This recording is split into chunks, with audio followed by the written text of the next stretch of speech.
Okay, hopefully we're getting a little comfortable with the summation notation. We've practiced a few problems.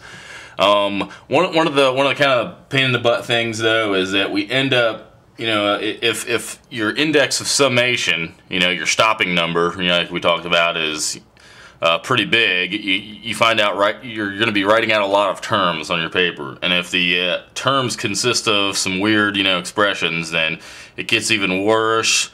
We might make a mistake somewhere, so this formula kind of clears everything up. And this basically, I think a 10-year-old came up with this formula.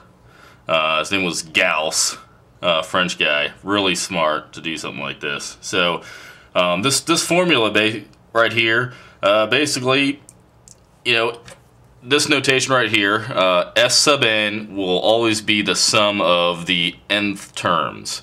If it said S sub 6, it would be take the first 6 terms. Okay, so and then what we do is we find out what the first term is, we find out what the last term is, and then we have a pretty straightforward formula. So let's just do an example real quick here. So let's say we're going to go to 100, start with 1, and we had 4k. Okay, that is 4 times 1 plus 4 times 2 plus 4 times 3, etc. I mean, actually that's an equals.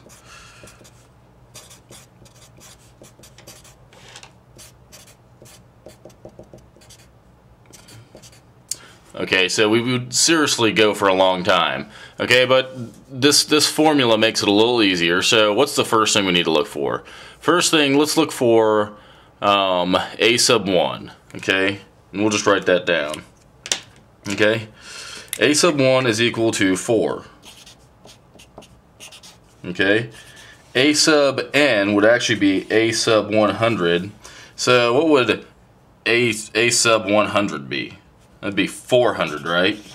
Because our last term will be 4 times 100. Okay, so what we'll want to do first is we'll go ahead and we'll take, let's go, a sub 1 plus a sub n is equal to 404.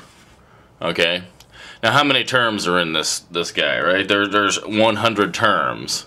So if we want to sum this up, S100, we will go 100 divided by 2 plus, 4 plus 404.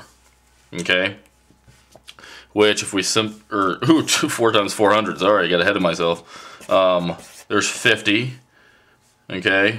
Divided by 404. That's what we'll do. Okay, so let me just go ahead. It's going to be like, what, 20,200, I think. Let me just type it in my calculator just to make sure. There's no shame in using the calculator. Yeah, okay, so that is, actually, I was actually right. Okay, so that is the number that we get if we added all these numbers up together. Much easier, right? Much easier. So maybe we'll show why this works a little later. But for now, I think we ought to do just a couple more examples. So let's say we had 19. I'm just making this up, and I had like 4k plus 3. Oh, I always do that. Okay, so let's a sub 1. That's going to equal what? It looks like 7. A sub 19 is going to equal 4 times 19 plus 3. It's going to equal 79. Okay, so we go 19 divided by 2. That's S sub 19. Okay, and we'll go 7 plus 79. Okay, and this right here, this is equal to, what is that, 86? Okay, a good tip off of if one of these numbers is going to have to be divisible by 2, or else you'll have probably made a mistake somewhere. So it looks like we get 19 times what, 43?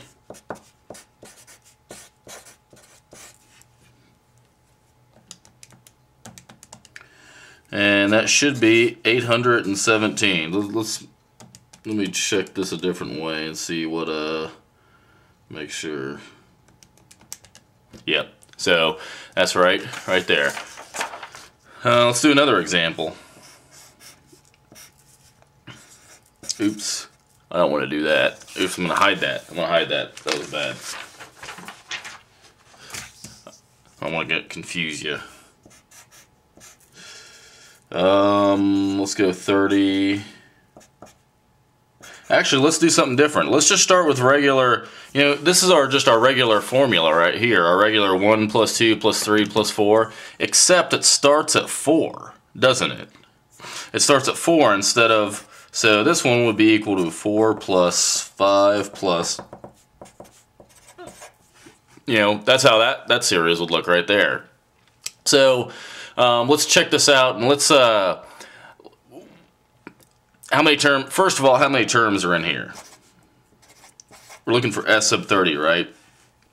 There's actually, what is it? If you subtract it, you'll get 26, but there's actually 27 terms. And we'll divide that by 2. And, see, A sub 1, that's 4, and A sub 30 is actually 30, okay? So, let's see here, 27 divided by 2, and 34. Remember, if it's divisible by 2, we're in good shape, so that looks like it's going to be 27 times 17. And that is 459. That's the sum right there, okay? So, good formula because it cuts down on work, okay? It cuts down on workload. So that's there it is right there. And I just got one more video to go, and I'm going to involve kind of playing around with this thing a little more, okay? So if you like that, thank you. If you need a little more, just leave a comment, send me a message, and I'll post some more examples. Okay? Thanks a lot.